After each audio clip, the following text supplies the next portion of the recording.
in this video, we're going to do another example of finding the null and alternative hypotheses. I think I want an E there.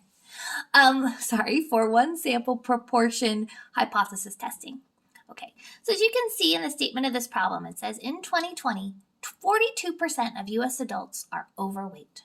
A researcher thinks this has gone down due to people spending more time outdoors and being active. So in a random sample of 1,100 US adults, 418 were overweight. State the null and the alternative hypotheses.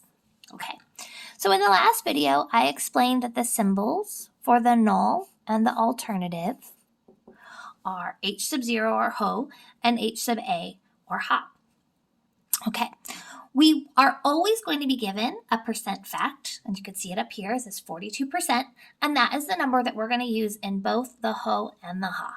So I'm going to use 42%, but you have to use it as a decimal. You have to always use it as a decimal.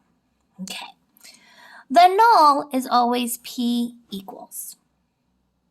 The alternative, you're going to have three choices, and those choices are either greater than, less than, or does not equal to.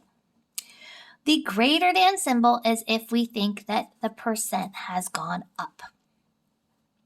The less than symbol is what we use if we think that it's gone down. And the does not equal to is our generic one used for that it has changed. Okay, now I didn't say this in the last video, but technically you can always use the does not equal to. So if you want, you can always use this symbol for every problem. I just personally prefer choosing either up or down because for me, it feels like it says a little bit more. It says which direction it went. Okay, this one doesn't say which direction, just says changed. So right now, our ha for this problem could just be P does not equal to 0.42, and that would be correct. Okay. However, if we were going to choose whether it went up or down,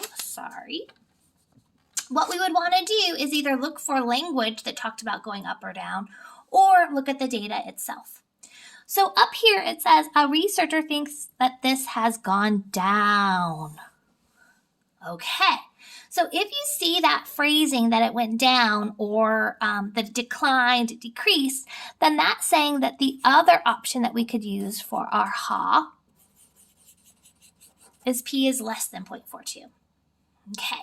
Now, what I like to do just to double check, just to make sure our researcher is doing a good job, is if you take this data of 418 divided by 1,100, so if I take 418 and divide it by 1,100, it turns out you're going to get 38%.